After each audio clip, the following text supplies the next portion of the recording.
আসসালামু আলাইকুম। কুকিং ভিশনের আজকের পর্বে আপনাদের সবাইকে আমন্ত্রণ জানাচ্ছি। আমি ফারহানা ইভা। আজকের পর্বে থাকছে বাঙালির খুবই জনপ্রিয় মুগ ডাল দিয়ে রুই মাছের মুরোঘন্ট।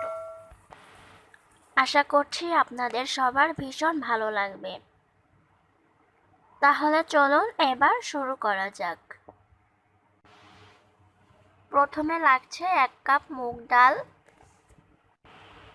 এরপর নিয়েছি রুই মাছের মাথা।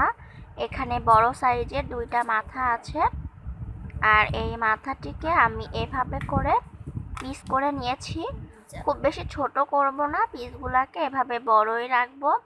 প্রথমে মেখে নিব, তাই লবণ দিয়ে দিলাম। এখানে আমি 1.5 চামচ লবণ ব্যবহার করছি।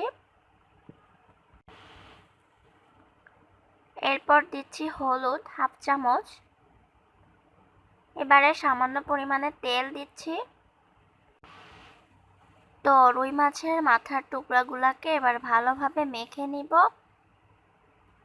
আর এটা ভালোভাবে মেখে নিয়ে একটা সাইডে 15 থেকে 20 মিনিটের জন্য রেখে দিব।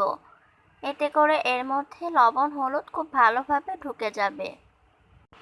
আর এভাবে যদি 15-20 মিনিটের মতো মেখে রেখে দিতে পারেন তাহলে খুবই ভালো হয়।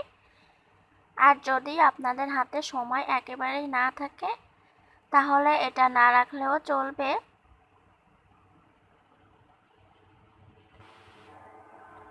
আমরা সবাই জানি মুগ ডালের যে কোনো আইটেমে মুগ ডালটিকে প্রথমে ভালোভাবে ভেজে নিতে হয়, আর এটা কিন্তু শুকনা কড়াইতেই ভেজে নিতে হবে, কোনো প্রকার তেল ব্যবহার করা যাবে না।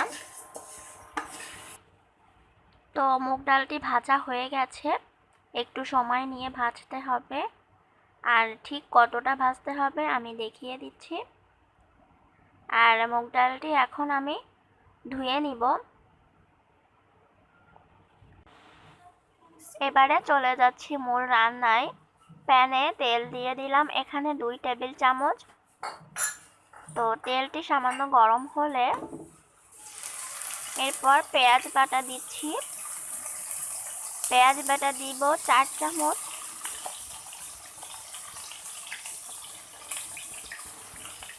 আর এই রান্নাটিতে কিন্তু পেঁয়াজ বাটাটাই ব্যবহার করতে হবে। এবারে রসুন বাটা দিয়ে দিলাম 1 চামচ, আর সেই সাথে জিরা বাটাও দিচ্ছি 1 চামচ। এবারে মেইন কাজ হচ্ছে মশলাগুলোকে ভালোভাবে ভুনে নেওয়া, যাতে করে কোনো কাঁচা গন্ধ না থাকে।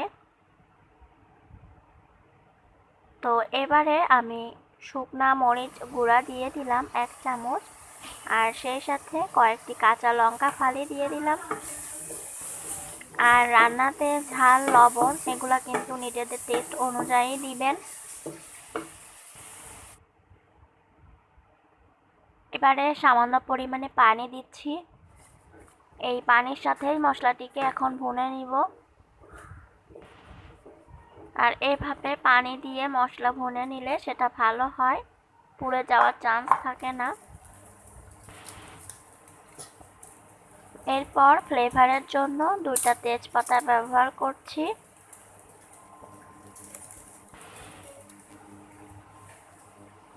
আর সেই সাথে কয়েকটি এলাচ, লবঙ্গ, দারচিনি এগুলাও দিয়ে দিচ্ছি। মশলাটিকে এখন বেশ কিছুক্ষণ সময় নিয়ে ভুনে নিতে হবে। মশলাটির উপরে যখন তেল ভেসে উঠেছে সেই পর্যায়ে আগে থেকে মেখে রাখা মাথার টুকরাগুলো দিয়ে দিলাম। এবারে একটু মিশিয়ে নিয়ে আমি ঢাকনা দিয়ে এটাকে বেশ কিছুক্ষণ রান্না করে নিব। এখানে একটু বলে রাখি, অনেকেই মুরোঘন্ট করেন কিন্তু এই মাথার পিসগুলোকে এতটাই ছোট করে কাটেন যে রান্নার শেষে দেখা যায় খুব কাটা কাটা হয়ে যায়, খেতে ভালো লাগে না। তো সে কারণে মুরোঘন্টতে কিন্তু এই মাথার পিসগুলোকে একটু বড় করেই কাটতে হবে। এবারে ঢাকনা উঠিয়ে দেখা যাক কি অবস্থা। কিছুটা পানি গলেছে, তো আমি আবারও একটু নাড়াচাড়া করে ঢাকনা দিয়ে আরও কিছুক্ষণ রান্না করে নিব।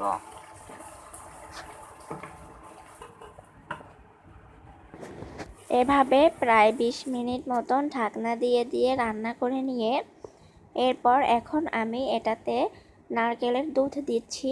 আর এটাই হচ্ছে ঝোলের পানি হিসেবে ব্যবহৃত হবে, কারণ এখানে আমি কোনো পানি দিব না। তাই নারকেলটাকে ব্লেন্ডারে করে আমি একটু বেশি পানি দিয়েই ব্লেন্ড করে নিয়েছি। তাই এখানে বেশ খানিকটা নারকেল দুধ হয়েছে, তো সেটাই দিয়ে দিলাম।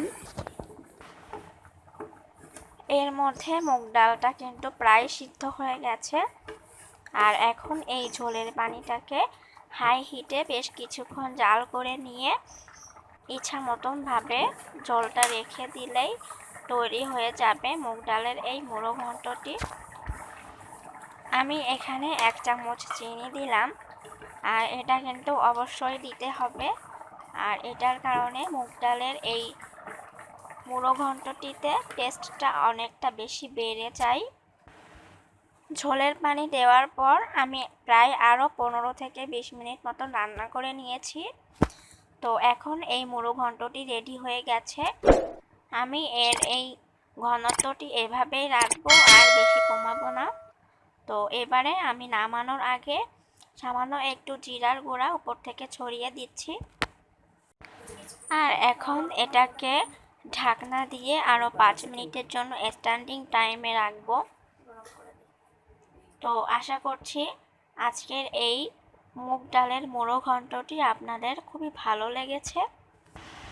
আশা করছি ভিডিওটি যদি ভালো লেগে থাকে তাহলে লাইক করবেন এবং চ্যানেলটি সাবস্ক্রাইব করে আমাদেরকে অনুপ্রাণিত করবেন।